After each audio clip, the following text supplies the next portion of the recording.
Rahul Gandhi anti Indian ആണോ? ഈ October ആരംഭത്തിൽ ബഹുമാനപ്പെട്ട രാഹുൽ ഗാന്ധി പ്രതിപക്ഷ നേതാവിന് കൊളംബിയ യൂണിവേഴ്സിറ്റിയിലേക്ക് ഒരു ക്ഷണമുണ്ടായിരുന്നു. അദ്ദേഹം അവിടെ ജനാധിപത്യത്തിന്റെ വിവിധ വശങ്ങളെ പറ്റിയും ഇന്ത്യയിൽ അതെങ്ങനെ ഹിംസിക്കപ്പെടുന്നു, ധ്വംസിക്കപ്പെടുന്നു എന്നീ കാര്യങ്ങളെ പറ്റിയൊക്കെ വിശദീകരിച്ചു. അപ്പൊ ഇന്ത്യയുടെ ഡെമോക്രസിയുടെ വിവിധ രൂപഭാവങ്ങൾ നമുക്ക് ആർക്കും ദഹിക്കുന്നതല്ല. എങ്ങനെയാണ് ഡെമോക്രസി ഇന്ത്യയിൽ ഹിംസിക്കപ്പെടുന്നത്, ഡെമോക്രസി ഓട്ടോക്രസിക്കോ ഒക്കെ ആയിട്ട് വഴിമാറിക്കൊണ്ടിരിക്കുന്നത്, ഏകാധിപത്യത്തിലേക്ക്, അതായത് ഒരു പാർട്ടിയുടെ സ്വേച്ഛാപരമായ ഭരണത്തിലേക്കൊക്കെ വഴിമാറുന്നത് എന്നൊക്കെ നമ്മൾ ശ്രദ്ധിച്ചുകൊണ്ടിരിക്കുകയാണ്. ഇപ്പൊ കേരളത്തിൽ തന്നെ ഏകദേശം അങ്ങനെയാണ് എന്താണ് ഭരണം നടക്കുന്നത്. ഡെമോക്രസി എന്ന് കേരളത്തിലും നമ്മൾ പറയാറുണ്ട്. പക്ഷേ LDF ഗവൺമെന്റും ഡെമോക്രാറ്റിക് ആയിട്ടൊന്നും അല്ല തീരുമാനങ്ങൾ എടുക്കുന്നത്. ഉദാഹരണത്തിന് എത്രയെത്ര ബില്ലുകളാണ് ഒരു ചർച്ചയും കൂടാതെ ഇക്കഴിഞ്ഞ അസംബ്ലിയിൽ തന്നെ കേരളത്തിൽ പാസ്സാക്കപ്പെട്ടത്. അപ്പൊ അതൊന്നും ഡെമോക്രസിയുടെ നല്ല ലക്ഷണങ്ങളിൽ പെട്ടതല്ല. അതവിടെ ഇരിക്കട്ടെ. നമുക്ക് രാഹുൽ ഗാന്ധിയിലേക്ക് തന്നെ പോകാം. രാഹുൽ ഗാന്ധിയെ പറ്റി എന്താണ് സുധാംശു ചതുർവേദി, അതായത് ഒരു BJP MPയും BJPയുടെ സ്പോക്സ് പേഴ്സണുമാണ്. അദ്ദേഹം എന്താണ് പറഞ്ഞത്? Rahul a servant of anti India forces. എന്താണ് അദ്ദേഹത്തെ പറ്റി ഒരു പ്രധാനപ്പെട്ട ദേശീയ പത്രത്തിൽ ഇംഗ്ലീഷിൽ എഴുതിയത്? എന്താണ് എഴുതിയത്? Rahul a servant of anti India forces. ഇനി അതിന്റെ കൂടുതലുണ്ട്, വലിയൊരു റിപ്പോർട്ടായിട്ടാണ് അദ്ദേഹം എഴുതിയിരിക്കുന്നത്. ഓക്കെ, അപ്പൊ എന്താണ് അദ്ദേഹം ഈ ആന്റി ഇന്ത്യ ഫോഴ്സസിൽ പെട്ട് കുടപിടിക്കുന്നു എന്ന തരത്തില് രാഹുൽ ഗാന്ധിയെ പറ്റി ഭരണപക്ഷം പറയാനുള്ള കാരണം എന്താണ്? അദ്ദേഹം കൊളംബിയ യൂണിവേഴ്സിറ്റി പോയിട്ട് എന്താണ് ചെയ്തത്? നമുക്കറിയാം. അതായത് ഈ പറയപ്പെട്ട വോട്ടേഴ്സ് ലിസ്റ്റിന്റെ പ്യൂരിഫിക്കേഷനുമായിട്ടൊക്കെ ബന്ധപ്പെട്ട് അതിലെ ചതിക്കുഴികളൊക്കെ ചൂണ്ടിക്കാട്ടിക്കൊണ്ട് രാഹുൽ ഗാന്ധി സംസ്ഥാനാന്തര ഗവേഷണങ്ങളും പഠനങ്ങളും അതുപോലെ തന്നെയുള്ള സന്ദർശനങ്ങളും ഒക്കെ നടത്തിക്കൊണ്ടിരിക്കുകയാണ്. അങ്ങനെ നടത്തിക്കൊണ്ട്, അതായത് പകലില്ലാതെ കഠിനാധ്വാനം ചെയ്യുകയാണ് ഇന്ത്യൻ ഡെമോക്രസിയെ രക്ഷപ്പെടുത്താനായിട്ട്. അങ്ങനെ ചെയ്തുകൊണ്ടിരിക്കുന്ന ഒരു പ്രതിപക്ഷ നേതാവിനെ പറ്റിയാണ് Rahul a servant of anti India forces എന്ന് ഭരണപക്ഷത്തു നിന്നുള്ള ഒരു MP, ആ ഭരണപക്ഷത്തിന്റെ സ്പോക്സ് പേഴ്സൺ കൂടിയായിട്ടുള്ള ഒരു MP പറയുന്നത്. അപ്പൊ അത് കേട്ടാൽ സാധാരണ ഏതൊരു ഇന്ത്യക്കാരൻ്റെയും ശിരകളിൽ രക്തം തിളയ്ക്കും. എന്താ കാരണം? പറയുന്നതിൽ ഒട്ടും സത്യസന്ധതയില്ല. പറയുന്നത് വസ്തുതകൾക്ക് നേരെ വിപരീതമാണ്, ശുദ്ധമായ കള്ളമാണ്. അതുകൊണ്ട് അതായത് ഇന്ത്യയിലെ ജനങ്ങളെ തെറ്റിദ്ധരിപ്പിച്ച്, ഇന്ത്യയിൽ ഇപ്പോഴും 65% നിൽക്കുന്നേ ഉള്ളൂ ലിറ്ററസി. അങ്ങനെ ലിറ്ററസി നിൽക്കുന്നു എന്ന് പറയുമ്പോൾ തന്നെ ഇത്രയും ലിറ്ററസി ഉണ്ടെങ്കിലും ഇവരെല്ലാവരും എന്തെങ്കിലും എഴുതുകയോ വായിക്കുകയോ എന്താണ് ഈ നാട്ടിൽ നടക്കുന്നത് എന്ന് മനസ്സിലാക്കുകയോ ചെയ്യുന്നവർ വളരെ ചുരുക്കം പേരെ ഇപ്പോഴും ഇന്ത്യയിലുള്ളൂ. അങ്ങനെ ഞാൻ ഇന്ത്യയെ ആക്ഷേപിക്കുകയല്ല, അത് അങ്ങനെയുള്ള ഒരു ഇന്ത്യയിലാണ് ഈ തരത്തില്, അതായത് അതുകൊണ്ടാണ് ഇങ്ങനെയൊക്കെ പറഞ്ഞാല് ഈ ജനങ്ങൾ ഇതൊക്കെ വിശ്വസിക്കുമെന്നും ഒക്കെ കരുതുന്നത്. അതല്ലാതെ ശക്തമായ രീതിയിൽ ഇതിനെയൊക്കെ എതിർത്ത് തോൽപ്പിക്കാൻ തക്ക കഴിവോടുകൂടി പൗരജനം മുൻപോട്ട് വരികയാണെങ്കിൽ ഇവർ ഇത്തരം വൃത്തികെട്ട പ്രതിപക്ഷ ബഹുമാനമില്ലാത്ത തരത്തിലുള്ള സംസാരവും കൊണ്ട് മുന്നോട്ട് വരികയില്ല. അപ്പൊ ഇവർക്കറിയാം ഈ കള്ളത്തരങ്ങൾ കൊണ്ട് വോട്ട് പിടിക്കാൻ പറ്റും. ഈ കള്ളത്തരങ്ങൾ ഇന്ത്യയിൽ ഇഷ്ടം പോലെ വിജയത്തിലേക്ക് നയിക്കുന്നുണ്ട് എന്ന് അനുഭവം കൊണ്ട് തന്നെ, കഴിഞ്ഞ 3 ഇലക്ഷന്റെ അനുഭവം കൊണ്ട് തന്നെ ഇവർ പഠിച്ചിട്ടുണ്ട്. എന്തെല്ലാം കള്ളക്കളികൾ, ഒരു ദിവസം മുഴുവൻ ഇരുന്ന് പറയത്തക്ക രീതിയിലുള്ള കള്ളക്കളികളാണ് ഈ 3 ഇലക്ഷനും ജയിക്കാൻ വേണ്ടി ഇവർ കാട്ടിക്കൂട്ടിയിട്ടുള്ളത്. അപ്പൊ അതൊന്നും സാധാരണ ജനങ്ങൾ ഇത്തരം കാര്യങ്ങൾ ഓർത്തിരിക്കണമെന്ന് നിർബന്ധമില്ല. അവരുടെ മറവിയെ, അവരുടെ അറിവില്ലായ്മയെ, ഇതിനെയൊക്കെ ചൂഷണം ചെയ്തുകൊണ്ടാണ് പലപ്പോഴും ഡെമോക്രസിയിൽ പല രാഷ്ട്രീയക്കാരും മുന്നോട്ട് വരാറുള്ളത്. അത് തന്നെയാണ് ഇന്ത്യയിൽ സംഭവിക്കുന്നത്. ഇപ്പം രാഹുൽ ഗാന്ധി പോയതുകൊണ്ട് എന്താ പറഞ്ഞ 47 ലക്ഷം പേരെ എന്താണ് വോട്ടേഴ്സ് ലിസ്റ്റിൽ നിന്ന് പുറത്താക്കിയിരുന്ന ഒരു ഇലക്ഷൻ സിസ്റ്റത്തിലേക്കാണ് ഇപ്പൊ ബീഹാർ പോകാൻ പോകുന്നത്. ഇത്തരം കാര്യങ്ങൾ തീർച്ചയായിട്ടും രാഹുൽ ഗാന്ധി, അതായത് ഇവിടെ എന്താണ് നടക്കുന്നത്, ഇത്തരം കാര്യങ്ങളൊക്കെ പിന്നെ കൊളംബിയ യൂണിവേഴ്സിറ്റിയിലെ സംസാരത്തിൽ അദ്ദേഹം പ്രതിപാദ്യ വിഷയമാക്കിയിട്ടുണ്ടാവും. മാത്രമല്ല, നമ്മൾ ഒരു കാര്യം ഓർക്കണം, നമ്മൾ ഇപ്പോഴും 3.5 ട്രില്യൺ, ഞാൻ 2025-26 ബജറ്റ് വെച്ചാണ് കേട്ടോ സംസാരിക്കുന്നത്. ആ ബജറ്റിൽ പറഞ്ഞിരിക്കുന്ന എക്സ്പെക്റ്റഡ് GDP ഓഫ് ഇന്ത്യ, ഈ 2025-26 പ്രതീക്ഷിക്കുന്ന GDP, അതാണ് 3,56,97,923 കോടി എന്ന് വെച്ചാൽ 3.56 ട്രില്യൺ GDP ആണ് നമ്മൾ ഇപ്പോഴും പ്രതീക്ഷിക്കുന്നത്. അങ്ങനെയുള്ള ഒരു രാജ്യം, ഇപ്പൊ US GDP എത്രയാണ്? 33 ട്രില്യൺ ഡോളേഴ്സ് ആണ് അമേരിക്കയുടെ GDP. അങ്ങനെയുള്ള ഒരു രാജ്യം, ആ രാജ്യവും ഈ രാജ്യവും തമ്മിലുള്ള ഒരു കമ്പാരിസൺ ഒന്നുമില്ല. പക്ഷേ അവർക്ക് ഏത് തരത്തിലുള്ള വോട്ടിംഗ് സാധ്യതകളും, ഇലക്ടറൽ വോട്ടിംഗ് ആണെങ്കിൽ അങ്ങനെ ഏത് തരത്തിലുള്ള സോഫിസ്റ്റിക്കേറ്റഡ് സിസ്റ്റം ഓഫ് ഇലക്ഷനും സാധ്യമാകുന്ന ഒരു കൺട്രിയാണ് അമേരിക്ക. എന്നിട്ട് പോലും അവർ ബാലറ്റ് പേപ്പറിനെയാണ് ഇപ്പോഴും വോട്ടിങ്ങിന് വേണ്ടി ആശ്രയിക്കുന്നത്. എന്താണ് കാരണം? ബാലറ്റ് പേപ്പറിലെ പോലെ വിശ്വസനീയമായ വോട്ടിംഗ് പ്രാക്ടീസ് ഇലക്ടറൽ വോട്ടിങ്ങിൽ സാധ്യമല്ല. അതിനകത്ത് ഇപ്പൊ AI സാധ്യതകളൊക്കെ ഉള്ളതുകൊണ്ടും അതില്ലാതിരുന്നപ്പോൾ പോലും ഇഷ്ടം പോലെ മറിമായങ്ങൾ നടത്താൻ പറ്റുമായിരുന്നു. അത് തന്നെ ഇന്ത്യയിൽ അങ്ങോളം ഇങ്ങോളം നടന്നിട്ടുണ്ട്. കഴിഞ്ഞ ഈ 24 നടന്ന ലോക്സഭാ ഇലക്ഷനിലും അതിന് മുമ്പും പിൻപും ഒക്കെ ആയിട്ട് നടന്ന സംസ്ഥാനങ്ങളിലെ ബൈ ഇലക്ഷനുകളിലും ഒക്കെ ഇഷ്ടം പോലെ കൃത്രിമം നടന്നിട്ടുണ്ട്. മഹാരാഷ്ട്ര ഇലക്ഷൻ എല്ലായിടത്തും കൃത്രിമം നടന്നിട്ടുണ്ട്. അപ്പൊ അങ്ങനെയുള്ള, അതായത് ഇത് അറിയാവുന്നത് കൊണ്ടാണ് അമേരിക്ക പോലെയുള്ള രാജ്യങ്ങൾ ഇപ്പോഴും ബാലറ്റ് പേപ്പറിലൂടെ തന്നെ അവരുടെ പാർട്ടി നിലവിൽ വരണമെന്നുള്ള തീരുമാനം വോട്ടിംഗ് വഴിയായിട്ട് രേഖപ്പെടുത്തുന്നത്. അപ്പൊ അങ്ങനെയുള്ള ഒരു രാജ്യത്ത് തീർച്ചയായിട്ടും അവിടുന്ന് കുട്ടികൾ തന്നെ ചോദിക്കുന്നുണ്ടാവും, എന്തുകൊണ്ട് why are you going to electoral voting, എന്തുകൊണ്ട് ബാലറ്റ് പേപ്പർ വേണ്ട എന്ന് വെച്ചു എന്നുള്ള ചോദ്യങ്ങളൊക്കെ അവിടുത്തെ കുട്ടികളിൽ നിന്ന് ഉണ്ടാകാൻ സാധ്യത. ഇന്ത്യൻ സ്റ്റുഡൻസ് തന്നെ അത്തരം ചോദ്യങ്ങളൊക്കെ അദ്ദേഹത്തിന് മുൻപിൽ ചോദിക്കാനിടയാണ്. അപ്പൊ അങ്ങനെയുള്ള ഒരു സാഹചര്യത്തിലാണ് ഇന്ത്യ ഈ ഇലക്ടറൽ വോട്ടിങ്ങുമായിട്ട് മുൻപോട്ട് പോകുന്നത്. സർവ്വവിധ ക്രമക്കേടുകളും നമുക്ക് പ്രതീക്ഷിക്കാം.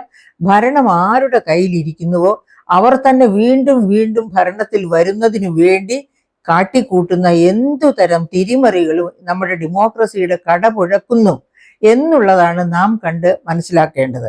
അപ്പൊ അങ്ങനെയുള്ള ഒരു കോണ്ടെക്സ്റ്റിൽ അതിനെതിരെ ശക്തമായി പരിശ്രമം നടത്തിക്കൊണ്ടിരിക്കുന്ന, അതിലെ കള്ളക്കളികളെല്ലാം വെളിച്ചത്ത് കൊണ്ടുവരാൻ ശ്രമം നടത്തിക്കൊണ്ടിരിക്കുന്ന രാഹുൽ ഗാന്ധിയെയാണ് ഇത്ര മോശമായിട്ട് ചിത്രീകരിച്ചത് എന്നുള്ളത് നമുക്ക് ഒരിക്കലും മറക്കാൻ പറ്റുന്ന ഒരു കാര്യമല്ല. അപ്പൊ ഇങ്ങനെ പറയുമ്പോൾ, അതായത് അത് കൂടാതെ ത്രിവേദി വേറൊരു കമന്റും കൂടി പറഞ്ഞു, രാജഭരണം നടപ്പിലാക്കിക്കൊണ്ടിരിക്കുന്ന ഒരു പ്രസ്ഥാനത്തിന്റെ വക്താവാണ് അദ്ദേഹം എന്നുകൂടി പറഞ്ഞു. എന്ന് വെച്ചാല് 1885 സ്ഥാപിതമായ ഇന്ത്യൻ നാഷണൽ കോൺഗ്രസ് 1947 ഇന്ത്യ സ്വാതന്ത്ര്യമായതിനു ശേഷം എത്രയൊക്കെ വർഷങ്ങളിൽ അതായത് ഈ 2014 BJP ഭരണത്തിൽ വരുന്നതിന് മുൻപ് ഇടയ്ക്കും ഒക്കെ BJP വന്നിട്ടുണ്ട്, അങ്ങനെ മറ്റു പാർട്ടികളും വന്നിട്ടുണ്ട്. അപ്പൊ അല്ലാതിരുന്ന സമയത്തൊക്കെ കോൺഗ്രസ് ഭരിച്ചിരുന്നു.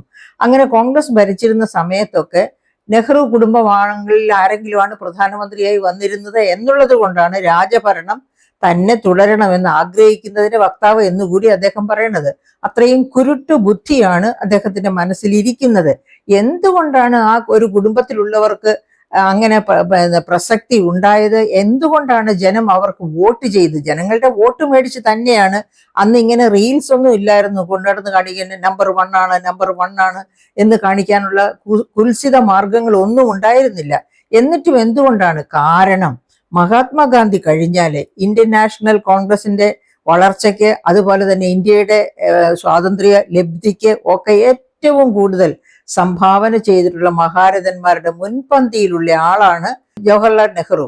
അത് മാത്രവുമല്ല, സർദാർ പട്ടേലിനെ ഒന്നും നമ്മളിവിടെ വിസ്മരിക്കുന്നില്ല. അതുപോലെ ഒരുപാട് മഹാരഥന്മാർ, അവരെ ആരെയും നമ്മൾ തള്ളിപ്പറയുകയോ വിസ്മരിക്കുകയോ ചെയ്തുകൊണ്ടല്ല. പക്ഷേ ജവഹർലാൽ നെഹ്റു കിടന്നത്ര ദിവസങ്ങൾ ജയിലിൽ കിടക്കുകയോ പീഡനങ്ങൾ സഹിക്കുകയോ ഒന്നും ചെയ്തവരല്ല ഈ മറ്റ് നേതാക്കന്മാരിൽ ആരും തന്നെ.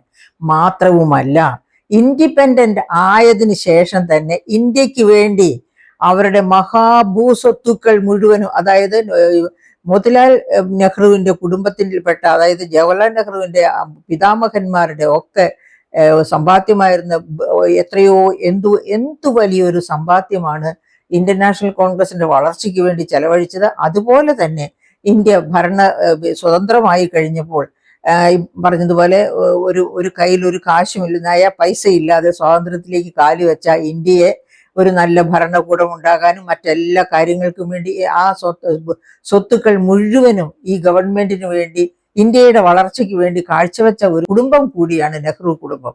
അപ്പൊ അങ്ങനെയുള്ള ഒരു നെഹ്റു കുടുംബത്തോട് തീർച്ചയായിട്ടും ഇന്ത്യയെ അറിയുന്നവർക്ക്, ഇന്ത്യയെ അറിയാത്തവർക്ക് RSSന്റെ അതായത് മഹാത്മാഗാന്ധിയുടെ നേരെ പോലും നിറയൊഴിക്കാൻ ഒരു മടിയും ഇല്ലാതിരുന്ന RSS മേധാവികളെ പോലെയുള്ളവർക്ക് അതറിയില്ല, അവരത് കണ്ടിട്ടില്ല, ഇന്ത്യ എങ്ങനെ സ്വാതന്ത്ര്യം നേടി എന്നതിന്റെ ദുഃഖമോ ദുരിതമോ ഒന്നുമേ അവർ അനുഭവിച്ചിട്ടില്ല.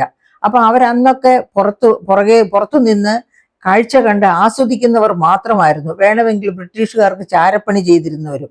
അപ്പൊ അങ്ങനെ ബ്രിട്ടീഷുകാർക്ക് ചാരപ്പണി ചെയ്തിരുന്നവരുടെ ഗണത്തിൽ നിന്ന് വരുന്ന ത്രിവേദിക്ക് ഇതുപോലെയുള്ള വൃത്തികെട്ട സ്വരത്തില് മാന്യന്മാരെ അപമാനിക്കാൻ, മാന്യ കുടുംബങ്ങളെ അപമാനിക്കാൻ ബുദ്ധിമുട്ട് ഉണ്ടാവില്ല. പക്ഷേ ഇന്ത്യയിലെ ജനങ്ങൾ തീർച്ചയായിട്ടും എന്തുകൊണ്ടാണ് ഒരു കുടുംബത്തിലുള്ളവരെ വീണ്ടും വീണ്ടും പ്രധാനമന്ത്രി പദത്തിലേക്ക് കയറ്റിയത് എന്നുള്ളതിന് അവർക്ക് യുക്തിയുണ്ട്. ആ യുക്തിസഹമായ കർമ്മത്തിലൂടെയാണ് അവരത് ചെയ്തിരിക്കുന്നത്. ഇനി അതുപോലെ തന്നെ ഈ കുടുംബത്തെ പറ്റി, രാജഭരണം നടപ്പാക്കിയ കുടുംബം എന്നൊക്കെ പറയുന്നല്ലോ, ഈ കുടുംബം ഭരണത്തിൽ ഇരുന്നപ്പോൾ എന്തൊക്കെയാണ് ചെയ്തത്? നെഹ്റുവിന്റെ കാലം പോകട്ടെ, ശ്രീമതി ഇന്ദിരാഗാന്ധി അവരാണല്ലോ ഇവിടെ എമർജൻസി ഡിക്ലെയർ ചെയ്തു എന്ന് പറഞ്ഞ് എമർജൻസിയെ പറ്റി, തീർച്ചയായിട്ടും എമർജൻസി ഡിക്ലെയർ ചെയ്യേണ്ടി വരുന്നത് ദുഃഖകരമായ ഒരു സാഹചര്യമാണ്. അത് അത്ര വേറൊരു ഓപ്ഷൻസും ഇല്ലാതിരിക്കുമ്പോൾ മാത്രമാണ് എമർജൻസി ഡിക്ലെയർ ചെയ്യേണ്ടത്. അങ്ങനെ ഓപ്ഷൻസ് ഇല്ലാതിരുന്ന ഒരു കാലഘട്ടമായി തോന്നിയത് കൊണ്ടാകാം അന്ന് ഇന്ദിരാഗാന്ധി എമർജൻസി ഡിക്ലെയർ ചെയ്തത്. പക്ഷെ ആ ഇന്ദിരാഗാന്ധിയെ എമർജൻസിയുടെ പേരിൽ മാത്രം ചാട്ടവാർ അടിക്കുന്നത് എന്തിന്? അതിനേക്കാൾ എത്രയോ വിശിഷ്ടങ്ങളായ കാര്യങ്ങൾ ഈ രാഷ്ട്രത്തിന്റെ വളർച്ചയ്ക്ക് വേണ്ടി അവർ ചെയ്തു. അതെന്തുകൊണ്ടാണ് എല്ലാവരും വളരെ ഈസി ആയിട്ട് മറന്നു പോകുന്നത്?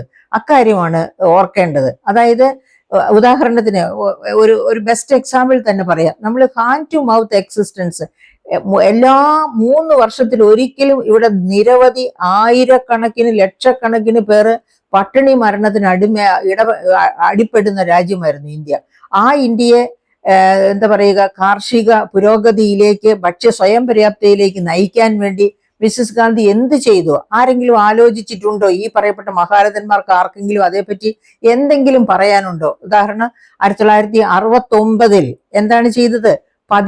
ഇന്ത്യയിലെ പ്രധാനപ്പെട്ട 14 കമേഴ്ഷ്യൽ ബാങ്കുകളെ ദേശീയ ബാങ്കുകളായിട്ട് നാഷണലൈസ് ചെയ്തു. നാഷണലൈസ് ചെയ്യുക എന്ന് പറയുന്നത് തീരെ ചെറിയ കാര്യമല്ല. ആ ബാങ്കുകളുടെ മുഴുവനും ഷെയറുകൾ ഗവൺമെന്റ് ഓഫ് ഇന്ത്യ വാങ്ങിക്കൊണ്ട് അതിന്റെ ക്യാപിറ്റൽ മുഴുവൻ അവർക്ക് കൊടുത്താണ് അത് വാങ്ങുന്നത്. അപ്പൊ അതിനുവേണ്ടി പണം കണ്ടെത്തി അന്ന് 14 ബാങ്കുകളെ നാഷണലൈസ് ചെയ്തു. അത് കഴിഞ്ഞ് 1980 വേറെ 6 ബാങ്കുകളെ കൂടി നാഷണലൈസ് ചെയ്തു. അങ്ങനെയാണ് 20 നാഷണലൈസ്ഡ് ബാങ്കുകൾ ഉണ്ടായിരുന്നത്. ആ ഒരു കോണ്ടെക്സ്റ്റിൽ എന്തിനാണ് അങ്ങനെ കമേഴ്ഷ്യൽ ബാങ്കുകളെ നാഷണലൈസ് ചെയ്തത്? അതിന്റെ ആവശ്യം എന്തായിരുന്നു? അതിന്റെ ആവശ്യമുണ്ടായിരുന്നു. കാരണം കമേഴ്ഷ്യൽ ബാങ്കുകൾ മുഴുവനും നഗരങ്ങളെ കോൺസെൻട്രേറ്റ് ചെയ്ത് മാത്രമായിരുന്നു പ്രവർത്തിച്ചിരുന്നത്. അവരുടെ അടുത്തുനിന്ന് വായ്പകൾ ലഭിച്ചിരുന്നത് വലിയ വ്യവസായികൾക്ക് മാത്രമായിരുന്നു. കർഷകർക്ക്, നാമമാത്ര ചെറുകിട ഇടത്തരം വ്യവസായികൾക്ക് ആർക്കും ഒരു വായ്പ പോലും കിട്ടില്ലാത്ത ഒരു കാലഘട്ടമായിരുന്നു. അതുകൊണ്ടായിരുന്നു ഇന്ത്യയുടെ കാർഷിക ഉൽപാദനം താഴ്ന്നു നിന്നു. കർഷകർ വലിയ ദുരിതത്തിലും പട്ടിണിയിലുമായിരുന്നു. അതുപോലെ micro, small and medium enterprises ഒക്കെ ജനിച്ചു വരണമായിരുന്നു. കാരണം അവയ്ക്കൊന്നും വളർന്നു വരാനുള്ള ഒരു സാഹചര്യം ഇന്ത്യയിൽ അന്ന് ഉണ്ടായിരുന്നില്ല. അപ്പൊ ഇവർക്കൊക്കെ വേണ്ടി വായ്പകൾ ലഭ്യമാക്കാൻ വേണ്ടിയാണ് ഈ കമേഴ്ഷ്യൽ ബാങ്കുകളെ, ഈ 20 കമേഴ്ഷ്യൽ ബാങ്കുകളെ government of India, Indira Gandhi government nationalise ചെയ്യുന്നത്. അങ്ങനെ ഈ 20 കമേഴ്ഷ്യൽ ബാങ്കുകളെ നാഷണലൈസ് ചെയ്യുക മാത്രമല്ല അവർ ചെയ്തത്, അതിനിടയ്ക്ക് ഗരീബി ഹഠാവോ, അതായത് എന്താ പറയുക, ദാരിദ്ര്യ നിർമ്മാർജ്ജനം ഒരു ഇന്ത്യയുടെ പ്രധാനപ്പെട്ട മുദ്രാവാക്യമായിട്ട് എടുക്കുന്നു. അങ്ങനെ ഏത് തരത്തിലും ദാരിദ്ര്യത്തിൽ നിന്ന് ഇന്ത്യയെ മോചിപ്പിക്കണം, ഇന്ത്യയെ ഭക്ഷ്യ സ്വയം പര്യാപ്തതയിലേക്ക് കൈപിടിച്ചുയർത്തണം എന്ന് കരുതിക്കൊണ്ടാണ് ഗരീബി ഹഠാവോ എന്ന ഒരു സ്ലോഗനുമായിട്ട് അവർ മുൻപോട്ട് വരുന്നത്. അവിടെയും തീർന്നില്ല. ഈ നാഷണലൈസ്ഡ് ബാങ്കുകളോട് അവരുടെ ബ്രാഞ്ചുകൾ ഗ്രാമാന്തരങ്ങളിൽ തുടങ്ങാൻ ഉത്തരവിടുന്നു. അങ്ങനെ ഗ്രാമാന്തരങ്ങളിൽ അവയുടെ ബ്രാഞ്ചുകൾ തുടങ്ങുക മാത്രമല്ല, ഡിഫറൻഷ്യൽ ഇൻട്രസ്റ്റ് റേറ്റ് പോളിസിയും കൊണ്ടുവരുന്നു. ബാങ്കിങ്ങിനെ പറ്റി ജ്ഞാനമുള്ളവർക്ക് തീർച്ചയായിട്ടും ഇതറിയാം. ഡിഫറൻഷ്യൽ ഇൻട്രസ്റ്റ് റേറ്റ് പോളിസി എന്താണ്? ഈ വ്യത്യസ്തമായ ഇൻട്രസ്റ്റ് റേറ്റ് പോളിസി എന്ന് പറയുന്നത്, അതായത് തെരഞ്ഞെടുക്കപ്പെട്ട മേഖലകൾ, നാം നേരത്തെ പറഞ്ഞതുപോലെ കാർഷിക മേഖല, micro small and medium enterprises, ഇത്തരം മേഖലകൾക്കൊക്കെ വായ്പ കൊടുക്കുക. വായ്പ കൊടുക്കുന്നത് എങ്ങനെ? സാധാരണ വായ്പ വ്യവസായികൾക്കോ വ്യാപാരികൾക്കോ കൊടുക്കുന്ന വായ്പ പോലെയല്ല, അതിനേക്കാളൊക്കെ താഴ്ന്ന പലിശ. ആ പലിശ തന്നെ നിശ്ചയിച്ചു, ഒരു ലോവർ ലെവൽ ഓഫ് ഇൻട്രസ്റ്റ്. അങ്ങനെ ലോവർ ലെവൽ ഓഫ് ഇൻട്രസ്റ്റിൽ പലിശ നിശ്ചയിച്ചാണ് ബാങ്കുകൾ ഈ പറയപ്പെട്ട കാർഷിക മേഖലയ്ക്ക്, അതുപോലെ തന്നെ മൈക്രോ സ്മോൾ ആൻഡ് മീഡിയം എന്റർപ്രൈസസിൽ പെട്ടവർക്കൊക്കെ വായ്പ കൊടുത്തത്. അങ്ങനെ ഇന്ത്യയുടെ തൊഴിലിന്റെ 96% വരെ പ്രൊവൈഡ് ചെയ്തത് micro small and medium enterprises എന്ന രീതിയിൽ അവ ഉയർന്നു വന്നു. അതായത് ബഹുമാനപ്പെട്ട നരേന്ദ്രമോദി വന്നതിന് ശേഷം 2014 ഉണ്ടാക്കിയ ഒരു മുദ്രാവാക്യമാണ് മെയ്ക്ക് ഇൻ ഇന്ത്യ.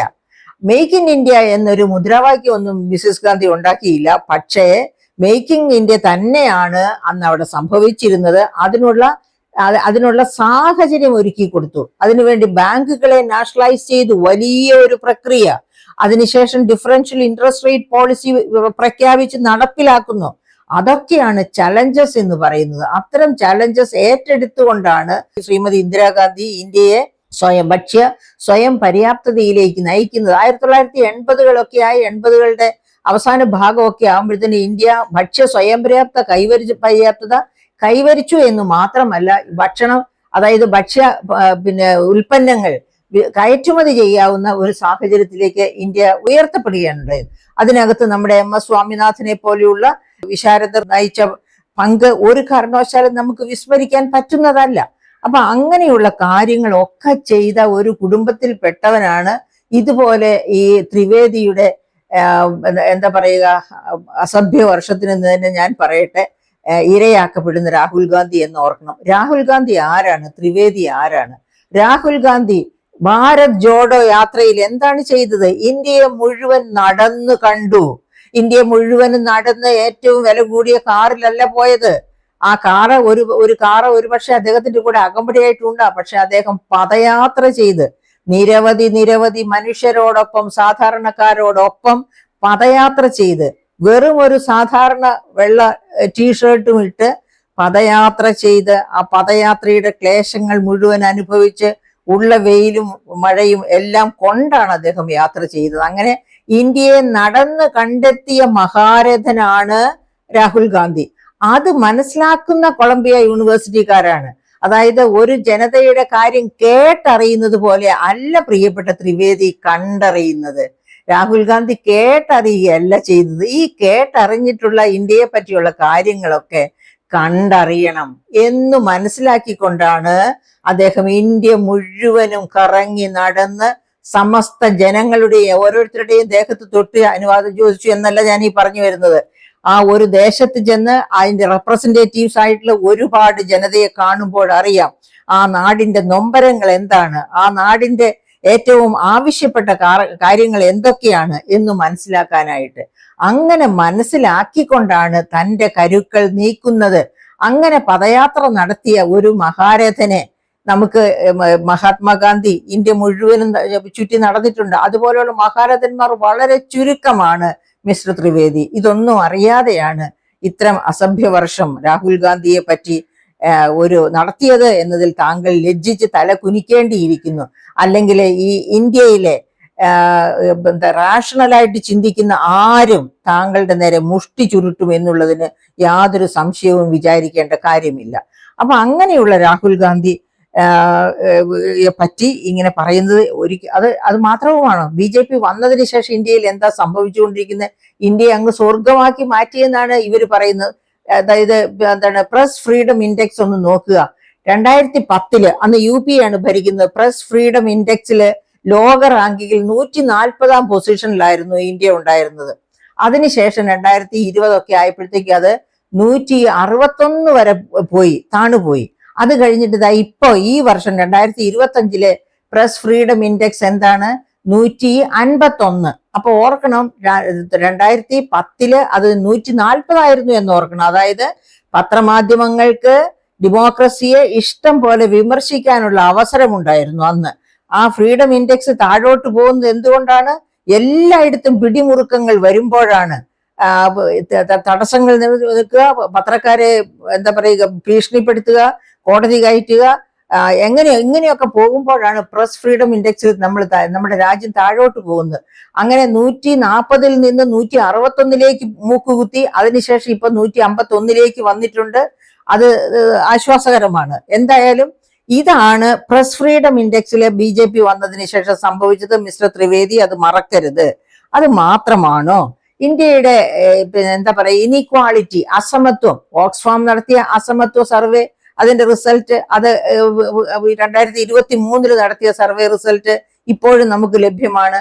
ഇനി അതിനേക്കാളൊക്കെ വലിയ ഒരു പഠനം തോമസ് പിക്കറ്റി, ലോകമറിയുന്ന സാമ്പത്തിക ശാസ്ത്രജ്ഞനാണ്. തോമസ് പിക്കറ്റി മാത്രമല്ല, 2 ഇന്ത്യൻ സാമ്പത്തിക വിശാരദരും വേറൊരു ഫ്രഞ്ച് സാമ്പത്തിക വിശാരദനും കൂടി നടത്തിയ ഒരു പഠനം. 1921 ഇന്ത്യ സ്വതന്ത്രമാകുന്നതിന് മുൻപ് മുതൽ 2021 വരെയുള്ള 100 വർഷക്കാലത്തെ ഇന്ത്യയുടെ അസമത്വ പഠനമാണ് നടത്തിയത്. ആ പഠനത്തിൽ കണ്ടെത്തിയിരിക്കുന്നത് എന്താണെന്ന് അറിയാമോ? അതായത് 2014 മുതൽ 2021 വരെയുള്ള കാലഘട്ടത്തിലാണ് ഇന്ത്യ ഏറ്റവും കൂടുതൽ അസമത്വമുള്ള രാജ്യമായി മാറിയത് എന്ന്. അതായത് UPA കാലത്ത് ഉണ്ടായിരുന്ന അസമത്വത്തെക്കാൾ വർദ്ധിച്ചിരിക്കുന്നു അസമത്വം എന്ന്. അതാണ് പറഞ്ഞിരിക്കുന്നത്. അതൊക്കെ മിസ്റ്റർ ത്രിവേദി അറിയുന്നില്ലായിരിക്കാം. വലുതുമൊക്കെ വായിക്കുകയും ഒക്കെ ചെയ്താലല്ലേ ഇത്തരം കാര്യങ്ങളൊക്കെ മനസ്സിലാവുകയുള്ളൂ. ലോകം നമ്മളെ പറ്റി എന്തു പറയുന്നു. അതുപോലെ തന്നെ നമുക്കറിയാം, ഈ BJP ഗവൺമെന്റ് വന്നതിന് ശേഷം എന്തൊക്കെ സ്റ്റാറ്റിസ്റ്റിക്സ് ആണ്. അതായത് ഏത് സ്റ്റാറ്റിസ്റ്റിക്സ് മന്ത്രാലയം ഉണ്ടാക്കുമ്പോഴും അത് ഗവൺമെന്റിനെ പ്രീണിപ്പിക്കത്തക്ക രീതിയിലുള്ളതായിരിക്കണം. എന്ന് വെച്ചാൽ അത് കുക്ക് ചെയ്യുന്നതാണ്. യഥാർത്ഥ ഡേറ്റ അല്ല. യഥാർത്ഥ ഡേറ്റ അരുചികരമായിരിക്കും. അപ്പൊ അതിനെ മാറ്റി വെച്ചിട്ട് രുചികരമായതിനെ കുക്ക് ചെയ്തെടുക്കും. അതിന് സാമ്പത്തിക ശാസ്ത്രത്തിൽ പറയുന്നത് ഡേറ്റ കുക്കിംഗ് എന്ന്. അങ്ങനെ ഡേറ്റ കുക്കിങ്ങിന് സ്റ്റാറ്റിസ്റ്റിക്സ് മന്ത്രാലയത്തെ പ്രേരിപ്പിക്കുന്ന, അത് ചെയ്തില്ലെങ്കിൽ പ്രകോപിച്ച് അവരെ ചാട്ടവാർ അടിക്കുന്ന ഒരു ഗവൺമെന്റാണ് BJP ഗവൺമെന്റ്. അത് ലോകത്തെല്ലായിടത്തും അറിയാം. അത് എന്തിന്? നീതി ആയോഗിന്റെ തലപ്പത്ത് നിന്ന് നേരത്തെ തന്നെ, സമയമാകുന്നതിന് മുൻപ് തന്നെ റിട്ടയർ ചെയ്തു പോയ മഹാരഥന്മാരുണ്ട്. അവരുടെ ഒന്നും പേര് ഞാൻ പറയുന്നില്ല, ഞാൻ അവരെ നൊമ്പരപ്പെടുത്താൻ ആഗ്രഹിക്കുന്നില്ല. അതുകൊണ്ട് അതൊക്കെ പക്ഷേ ത്രിവേദിക്ക് അറിയാമല്ലോ തീർച്ചയായിട്ടും. അങ്ങനെയുള്ളവര് അവരുടെ പൂർവാശ്രമം വെച്ചാൽ അവരൊക്കെ അമേരിക്കയിലെ ഓരോ വലിയ യൂണിവേഴ്സിറ്റികളിലും ഒക്കെ ചേർന്ന് പ്രവർത്തിച്ചിരുന്നവരാണ്. അവരുടെ പൂർവാശ്രമത്തിൽ എത്തിയതിന് ശേഷം ഈ ഇന്ത്യയിലെ BJP ഗവൺമെന്റ് ഡേറ്റ വെച്ചൊക്കെ ചെയ്യുന്ന കയ്യാങ്കളികളൊക്കെ അവർ തന്നെ വിശദീകരിച്ചിട്ടുണ്ട്. എക്കണോമിക് ആൻഡ് പൊളിറ്റിക്കൽ വീക്കിലിയിലൊക്കെ ഞാനത് വായിച്ചിട്ടുണ്ട്. അപ്പൊ ഞാൻ അതിന്റെ ഡീറ്റെയിൽസിലേക്ക് പോകുന്നില്ല. അങ്ങനെയൊക്കെയുള്ള ഒരു BJP ഗവൺമെന്റിന്റെ വക്താവാണ് രാഹുൽ ഗാന്ധിയെ. ഇന്ത്യയെ നടന്നു കണ്ട, ഇന്ത്യയുടെ ചേതോവികാരം കൃത്യമായി അളന്നു മനസ്സിലാക്കിയ രാഹുൽ ഗാന്ധിയെ എന്തിനാണ് എല്ലാ യൂണിവേഴ്സിറ്റീസും വിളിക്കുന്നത്? എന്ത് ക്വാളിഫിക്കേഷൻ ഉണ്ടെന്ന് അദ്ദേഹം ചോദിക്കുന്നത്. അതായത് രാഹുൽ ഗാന്ധിയുടെ ക്വാളിഫിക്കേഷൻ, ഫ്ലോറിഡയിൽ നിന്ന് അദ്ദേഹം ബാച്ചിലേഴ്സ് ഡിഗ്രി എടുക്കുന്നു. അതിനുശേഷം ട്രിനിറ്റി കോളേജിൽ നിന്ന് അദ്ദേഹം മാസ്റ്റേഴ്സ് ഡിഗ്രി എടുക്കുന്നു. അത്രയും ക്വാളിഫിക്കേഷൻ ഉള്ള വ്യക്തി തന്നെയാണെന്നുള്ളത് ഉറപ്പ്. പിന്നെ അദ്ദേഹം എന്തൊക്കെ പഠിച്ചിട്ടുണ്ട് എന്നുള്ളത് എനിക്ക് ഉറപ്പില്ല. എനിഹാവ് ആ സമയത്ത് നമ്മുടെ ചില പരമോന്നത നേതാക്കന്മാരുടെ ക്വാളിഫിക്കേഷൻ എന്താ എന്ന് കോടതിയിൽ അന്വേഷിച്ചു പോയവരോട് കോടതി തന്നെ പറഞ്ഞത് അത് പുറത്തു പറയുന്നില്ല എന്നാണ് പറഞ്ഞത്. അത് പറയേണ്ട ആവശ്യമില്ല എന്നാണ് പറഞ്ഞത്. അപ്പൊ അങ്ങനെ രഹസ്യമായി ഒളിപ്പിച്ചു വെക്കേണ്ട തരത്തിലുള്ള ഡിഗ്രി ഒന്നും അല്ല രാഹുൽ ഗാന്ധിക്ക് ഉള്ളത് എന്ന് ത്രിവേദി മനസ്സിലാക്കുന്നത് നല്ലതാണ്. ഇനി അദ്ദേഹത്തിന് പറയാനുള്ള കാര്യങ്ങൾ, അദ്ദേഹത്തെ യൂണിവേഴ്സിറ്റീസ് വിളിക്കുന്നത് അദ്ദേഹം വലിയ ലോകം കേട്ട ഏറ്റവും വലിയ പ്രസംഗകനായതുകൊണ്ടായിരിക്കത്തില്ല. അദ്ദേഹം, ഞാൻ ഈ നേരത്തെ സൂചിപ്പിച്ചതുപോലെ, ഒരു രാജ്യത്തെ ജനതയെ മുഴുവനും ചുറ്റി നടന്ന് കണ്ട് അവരുടെ എല്ലാ പ്രശ്നങ്ങളും, എന്ന് പറഞ്ഞാൽ എന്ത്, കാർഷിക മേഖലയുടെ പ്രശ്നങ്ങൾ എന്തൊക്കെ, വ്യാവസായിക മേഖലയുടെ പ്രശ്നങ്ങൾ എന്തൊക്കെ, അതുപോലെ സേവന മേഖലയുടെ പ്രശ്നങ്ങൾ എന്തൊക്കെ, ജനങ്ങൾ അതായത് 60+ പോപ്പുലേഷന്റെ വയോജനങ്ങളുടെ പ്രശ്നങ്ങൾ എന്തൊക്കെ, ചെറുപ്പക്കാരുടെ, തൊഴിലില്ലാത്തവരുടെ ഒക്കെ പ്രശ്നങ്ങൾ നേരിട്ട് കേട്ടും കണ്ടും പഠിച്ചത്. അതിനേക്കാൾ വലിയ ക്വാളിഫിക്കേഷനോ ഡിഗ്രിയോ എവിടെ നിന്ന് കിട്ടാനാണ് മിസ്റ്റർ ത്രിവേദി? അത് കാരണം കൊണ്ട് അദ്ദേഹത്തിന്റെ എതിരെ പറഞ്ഞ വാക്കുകൾക്ക് താങ്കൾ തീർച്ചയായിട്ടും മാപ്പ് പറയേണ്ടതാണ് ഈ ഇന്ത്യയിലെ ഭാരതീയരുടെ മുൻപിൽ എന്നത് മറക്കരുത്. എങ്ങനെയാണ് BJP ഭരണത്തിൽ വരാറുള്ളത് എന്നുകൂടി BJP വക്താവ് ഓർമ്മിക്കണം. അതായത് ഫ്രീ ബീസ് കൊടുത്ത് എന്ന് പറയുമ്പോൾ കോടതി തന്നെ, സുപ്രീം കോടതി തന്നെ ഈ ഫ്രീ ബീസ് കൊടുക്കുന്നതിനെ എതിർത്തിട്ടുള്ളതാണ്. അതായത് വോട്ട് ലക്ഷ്യമിട്ടുകൊണ്ട്, ഉദാഹരണത്തിന് ഞാൻ പറയാം, 2019 റിസർവ് ബാങ്ക് ഓഫ് ഇന്ത്യയുടെ റിസർവ് ഫണ്ട് 1,71,000 കോടി കേന്ദ്രത്തിലേക്ക് ട്രാൻസ്ഫർ ചെയ്ത് ആ ഫണ്ട് എടുത്താണ് ഇലക്ഷൻ ഡിക്ലയർ ചെയ്യുന്നതിന്, ലോക്സഭ ഇലക്ഷൻ ഡിക്ലയർ ചെയ്യുന്നതിന് മുൻപ് നാമമാത്ര ചെറുകിട ഇടത്തരം കർഷകർക്ക്, അതായത് 2 ഹെക്ടറിൽ താഴെ കൃഷിഭൂമി ഉള്ളവർക്ക് ഓരോരുത്തർക്കും 2,000 രൂപ വീതം 3 ഗഡുക്കളായിട്ട് 6,000 രൂപ ഒരു വർഷം കൊടുക്കുമെന്ന് പറഞ്ഞത്. എന്നിട്ട് ആദ്യത്തെ ഗഡു ഈ റിസർവ് ബാങ്കിന്റെ റിസർവ് ഫണ്ട് അങ്ങോട്ട്, അത് ചരിത്രത്തിൽ ആദ്യമാണെന്ന് ഓർക്കണം, റിസർവ് ബാങ്കിന്റെ റിസർവ് ഫണ്ട് കേന്ദ്ര ഗവൺമെന്റിലേക്ക് ട്രാൻസ്ഫർ ചെയ്യപ്പെടുന്നത്. അങ്ങനെ കൊണ്ടുപോയി ആ ഫണ്ട് ഉപയോഗിച്ചാണ് ആ ഫ്രീ ബി കൊടുത്തത് എന്ന് ഓർക്കണം. ഇപ്പൊ നമുക്ക് അറിയാം, ഇവിടെ ബീഹാറിലെ ഇലക്ഷൻ വരുന്നു, 10,000 രൂപ വെച്ചാണ് വനിതകൾക്ക് കൊടുക്കുമെന്ന് പ്രധാനമന്ത്രി തന്നെ ആഹ്വാനം ചെയ്തിട്ടുള്ളത്. അതുപോലെ തന്നെ നിതീഷ് കുമാർ പറഞ്ഞിരിക്കുന്നു, എത്രയോ കോടി രൂപ ഉപയോഗിച്ച് അവിടെ നാമമാത്ര ചെറുകിട ഇടത്തരം സംരംഭങ്ങളെ പ്രോത്സാഹിപ്പിക്കാനായിട്ട് സഹായം ചെയ്തു കൊടുക്കുമെന്ന് ഉടനെ.